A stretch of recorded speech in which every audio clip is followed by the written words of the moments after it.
আসসালামু আলাইকুম এভরিওয়ান, আশা করছি সকলে ভালো আছেন। আমাদের আজকের রেসিপি একটা রুটি দিয়ে 4টি ফিশ ছোপচা তৈরি করে দেখাবো। একদম সহজ পদ্ধতি। আশা করছি আপনাদের সকলের কাছে ভালো লাগবে এবং সহজও লাগবে। আমার আজকের সহজ রেসিপি আপনাদের সকলের কাছে ভালো লাগলে অবশ্যই আমাকে একটু ভালোবাসা দিয়ে যাবেন। একটা রুটিতে কিভাবে আমি 4 পিস ছোপচা তৈরি করব সেটাই আমি আপনাদের সাথে শেয়ার করতে চলেছি। এরকম ভাবে ছোপচা বানালে আপনাদের সময়টাও কম লাগবে এবং ছোট বড় সবাই কিন্তু খুবই পছন্দ করবে। বিকেলের চায়ের আড্ডায় কিন্তু আপনারা খুবই সুন্দরভাবে এই রেসিপিটি তৈরি করে নিতে পারেন। যে কোনো সময় আপনারা কিন্তু এটা তৈরি করে খেতে পারেন। বাড়িতে মেহমান আসলেও কিন্তু ঝটপট তৈরি করে দিতে পারবেন। তো কথাটা বাড়িয়ে চলে যাচ্ছি মূল রেসিপিতে। তো তার জন্য দিয়ে দিচ্ছি 5 পিস সামুদ্রিক মাছ নিয়েছি আমি, আর এই মাছটা হলো কনকন মাছ নামে আমরা চিনি।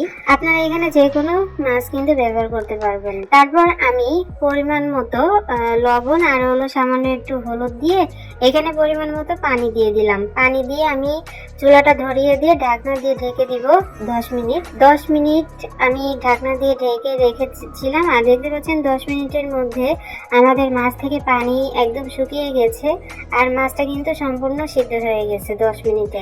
এখন মাছটাকে নামিয়ে একটু ঠান্ডা করতে দিব। আর এর মধ্যে আমি একটা পাত্রে নিয়ে নিচ্ছি 2 কাপ মেজারমেন্ট কাপ দিয়ে মেপে আটা। আপনারা চাইলে এখানে ময়দাটাকেও কিন্তু ব্যবহার করতে পারবেন। তারপরে এখানে দিয়ে দিব 1 চামচ লবণ, অর্থাৎ স্বাদ অনুযায়ী লবণ দিলেই হবে। তারপর আমি একটু ভালো করে মিশিয়ে নিব যাতে লবণটা এক জায়গায় দলা পেকে না থাকে। তার জন্য ভালো করে যখন শুকনো উপকরণগুলো মেশানো হয়ে গেছে তখন আমি এখানে 1 কাপ পানি নিয়েছি। নর্মাল পানি এখানে আমি কিন্তু ব্যবহার করিনি, এখানে হালকা কুসুম গরম পানি আমি এখানে ব্যবহার করেছি। আর পানিটা একেবারেই দেওয়া যাবে না, খুবই কম দিয়ে দিয়ে আপনাদেরকে এরকম ডো তৈরি করে নিতে হবে। তো যেহেতু একটু গরম ছিল আর যে অনেক গরম, বাইরেও অনেক গরম, এই জন্য আর কি আমি চামচ দিয়ে করতে চেয়েছিলাম, মানে আটাটাকে মেখে নিতে চেয়েছিলাম, কিন্তু গরমের জন্য আর কি আমি করতে পারছিলাম না, এই জন্য চামচ দিয়ে করে নিচ্ছিলাম। তো দেখা যাচ্ছে যে আসলে হচ্ছে না চামচ দিয়ে। তারপর আমি হাত দিয়ে আমি মাখা শুরু করে দিয়েছি। তো খুব সুন্দর করে কিন্তু আটাটাকে মেখে নিতে হবে। আর আমার আটাটা দেখতে পাচ্ছেন একদম সফট হয়েছে। আর অল্প অল্প পানি দিয়ে কিন্তু আপনারা অবশ্যই আটাটাকে মেখে নেবেন। আর এরকম সফট না হলেও কিন্তু সমস্যা নেই, এর থেকে যদি আরেকটু শক্ত হয় তাও কিন্তু সমস্যা নেই, তবে খুব বেশি সফট করা যাবে না। আমারটা একটু বেশি সফট হয়ে গেছে আটা মাখাটা, ঠিক আছে? আশা করি বুঝতে পেরেছেন। এখন আমি এটাকে ঢাকা দিয়ে ঢেকে রেখে দিব, অর্থাৎ রেস্ট হওয়ার জন্য। আর এর মধ্যে দেখতে পাচ্ছেন আমাদের মাছগুলো কিন্তু একদম ঠান্ডা হয়ে গেছে। এখন মাছের উপরে যে বড় বড় কাঁটা থাকে সেইগুলো আমি এই যে 2টো কাঁটা চামচ নিয়ে নিয়েছি। কাঁটা চামচের সাহায্যে এরকম ঠেলা দিলেই কিন্তু এই যে দেখতে পাচ্ছেন ভিডিওর মধ্যে কাঁটাগুলো কিন্তু উঠে যাবে, ঠিক আছে? এভাবে করে আপনারা কাঁটাগুলো ছাড়িয়ে নেবেন। আমি তো কটকন মাছ দিয়ে আজকে রেসিপিটি তৈরি করছি, আপনারা চাইলে অন্য যে কোনো মাছ দিয়েও কিন্তু এরকম ভাবে নাস্তাগুলো তৈরি করে নিতে পারেন। দেখতে পাচ্ছেন আমি সম্পূর্ণ মানে সব মাছ থেকে সম্পূর্ণ কাঁটাগুলো কিন্তু বের করে নিয়েছি। উপরের যে পিঠে যে কাঁটাটা থাকে মোটা কাঁটা, সেটা আমি বের করে নিয়েছি। এখন আমি মাছগুলো খুব সুন্দর করে ছাড়িয়ে নিচ্ছি। কাঁটার গায়ে থেকে আমি খুব সুন্দর করে মাছগুলোকে এভাবে ছাড়িয়ে নিচ্ছি। আর অবশ্যই একটু সাবধানে করবেন যাতে হাতে লেগে না যায়, আর হাতে লেগে গেলে কিন্তু একদম ফুটে গেলে কিন্তু রক্ত বের হবে। আর এই মাছের কাঁটাগুলো কিন্তু অনেক শক্ত। আর দেখতে পাচ্ছেন আমি খুব সুন্দর করে কিন্তু মাছের কাঁটাগুলো ছাড়িয়ে নিচ্ছি। আর ছোট ছোট অনেক কাঁটাও কিন্তু আছে পাশে, এই যে দেখতে পাচ্ছেন পাশ থেকে যে ছোট ছোট কাঁটা, এগুলো কিন্তু খুব সুন্দর করে আপনাদেরকে ফেলে দিতে হবে, ঠিক আছে? এই কাজটা একটু কষ্টকর বলে মনে হবে, কিন্তু তাও কিছু করার নেই, করতে হবে। আমাদের মাছগুলো থেকে যখন ভালো মতো কাঁটাগুলো ছাড়ানো হয়ে যাবে তখন আমি এখানে এই যে মাছগুলোকে আর কি ভেঙে নিব। তাই একটা কাঁটা চামচের সাহায্যে আমি ভেঙে নিচ্ছিলাম, তা হচ্ছিল না। তো পরে আমি 2টো কাঁটা চামচ নিয়ে এরকম মাছগুলোকে ভেঙে নিচ্ছি। আপনারা এরকম কাঁটা চামচ দিয়ে মাছগুলোকে একটু ভেঙে নেবেন, আর হাত লাগানোর দরকার নেই। আর খুব সুন্দর করে এরকম করে নেবেন, ঠিক আছে? ভেঙে নেবেন, মানে ঝুড়ি ঝুড়ি করে নেবেন। আর মাছগুলো ঝুড়ি ঝুড়ি করার পর একটু চেক করে নেবেন, যদি ছোট কোনো কাঁটা থেকে থাকে তাহলে অবশ্যই ফেলে দিতে হবে। কারণ বাচ্চাদের যদি এরকম নাস্তা তৈরি করে দেন মাছ দিয়ে, তাহলে কিন্তু বাচ্চাদের গলায় কাঁটা ফুটে যেতে পারে, তাহলেও কিন্তু সমস্যা হবে। তো অবশ্যই মাছগুলো যখন ভালো করে ঝুড়ি ঝুড়ি করা হয়ে যাবে তখন আবারও একটু চেক করে নেবেন। আশা করি বুঝতেই পেরেছেন। আমাদের মাছগুলো যখন ভালো করে ঝুরি করা হয়ে গেছে, তখন আমি আবারও চলে এসেছি চুলায় একটা কড়াই বসিয়ে দিয়ে তাইতে সামান্য একটু তেল দিয়ে দিলাম। আর দেখতে পাচ্ছেন আমি এখানে অনেক পেঁয়াজ কুচি করে নিয়েছি। এখানে বড় সাইজের দুটো পেঁয়াজ আছে, আমি ছোট ছোট করে কেটে নিয়েছি।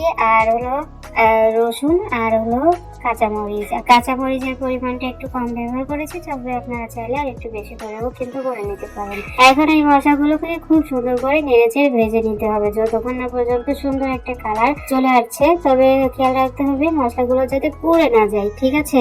তো অলরেডি আমাদের মশলা কিন্তু এরকম ব্রাউন কালার হয়ে গেছে, আর আমার মশলাগুলো কিন্তু একদম পুড়ে যায়নি, দেখতে পাচ্ছেন। এরকম কালার চলে এলেই কিন্তু আর ভাজার দরকার নেই। আর এই পর্যায়ে চুলার আঁচটা লোতে করে দিতে হবে। লোতে করে দিয়ে আমাদের মাছের ঝুড়িগুলো দিয়ে দিব।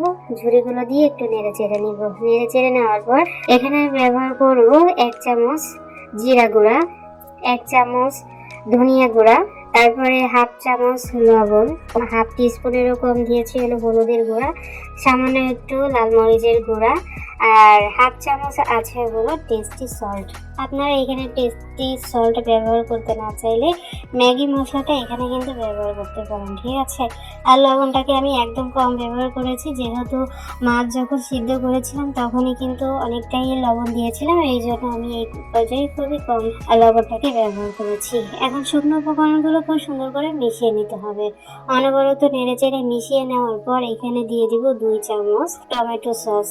টমেটো সসটা দিয়েও কিন্তু আবারও খুব সুন্দর করে মিশিয়ে নিতে হবে। সমস্ত কিছু মিশিয়ে নিলেই কিন্তু হবে, খুব বেশি এখানে নাড়াচাড়া করার দরকার নেই। সব কিছু দিয়ে ওই মোট 3-4 মিনিট নাড়াচাড়া করলেই কিন্তু হয়ে যাবে, ঠিক আছে? তো দেখতে পাচ্ছেন আমাদের মাছের ঝুড়িটা কিন্তু রেডি হয়ে গেছে।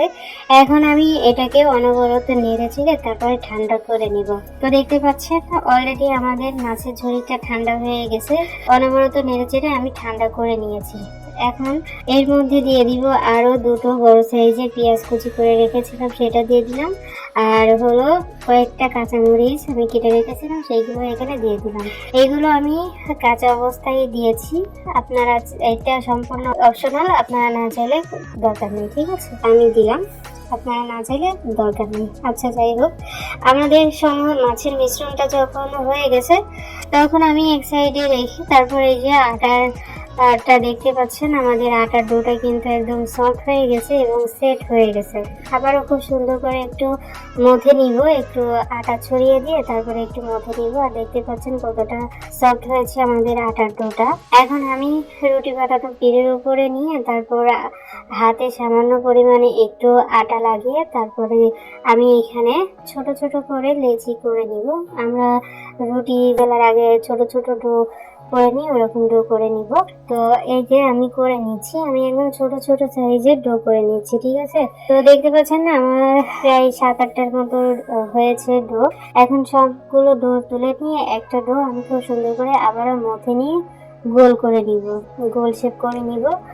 গোল শেপ করে নিয়ে তারপরে এখানে পরিমাণ মতো আটা ছড়িয়ে দিয়ে তারপরে খুব সুন্দর করে একটা পাতলা রুটি তৈরি করে নিতে হবে। আমি তো ছোট করে রুটিটা তৈরি করেছি, বা আমার রুটিটা ছোট হয়েছে বা আমি করেছি, আপনারা চাইলে আর একটু বড় সাইজের রুটি করে নিতে পারেন, ঠিক আছে?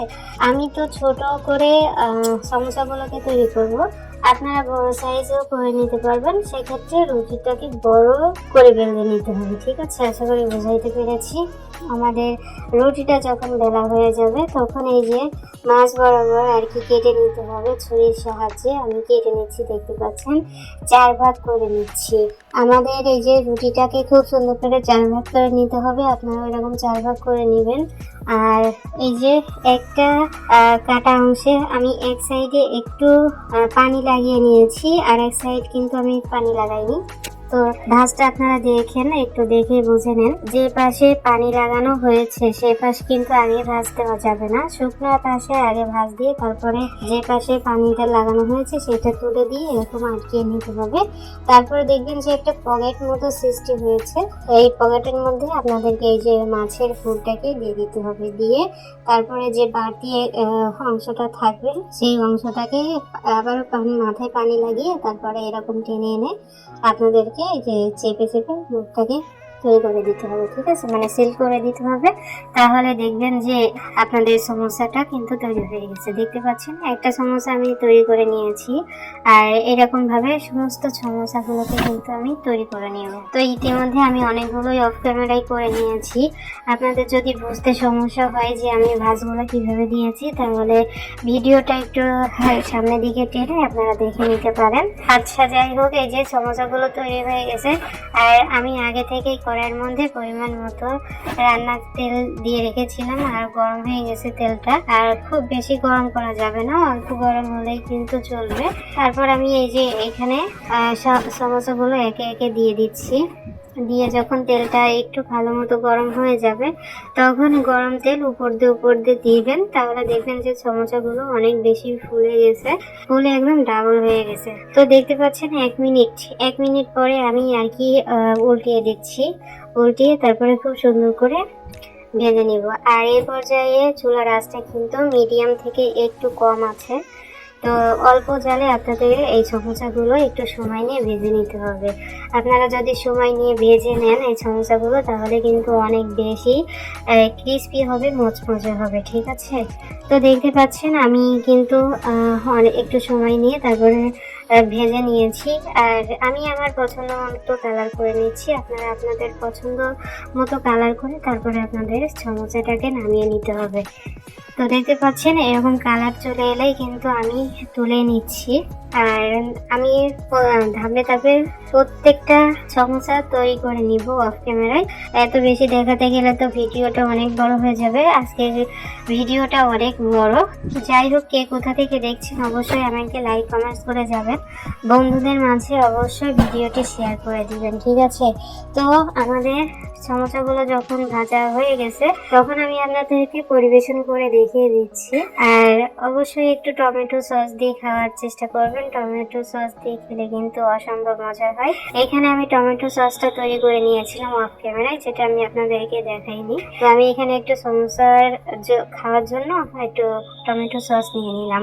তো দেখতে পাচ্ছেন আমাদের সমোসাগুলো কতটা সুন্দর হয়েছে। দেখতে তো মাশাআল্লাহ অনেক বেশি লোভনীয় লাগছে, আর অনেক বেশি মচমচে হয়েছে, ক্রিস্পি হয়েছে। কালারটাও কিন্তু দুর্দান্ত এসেছে, খেতেও কিন্তু মাশাআল্লাহ অসম্ভব মজার হয়েছিল। আপনারা ছোট থেকে বড় যে কোনো মানুষ মানে এরকম তৈরি করে দিলে কিন্তু পছন্দ করবে, আর আপনারাও খেতে পারবেন। বাচ্চাদের টিফিনেও মনে হয় দিতে পারবেন, মানে টিফিনে যদি খায় তাহলে দিবেন। আর বাড়িতে মেহমান আসলে এরকম তৈরি করে নিতে পারেন। আর বাইরের ওয়েদার যদি একটু ঠান্ডা ঠান্ডা লাগে, তাহলে এরকম নাস্তা কে মিস করে বলুন তো? কেউ তো করে না। তো যাই হোক, আমাদের মূল রেসিপি ছিল আজকের মতো এতটুকুই। সবাই ভালো থাকবেন, সুস্থ থাকবেন। আমাদের পরবর্তী ভিডিও দেখার আমন্ত্রণ জানিয়ে যেখানে বিদায় নিচ্ছি। আল্লাহ হাফেজ।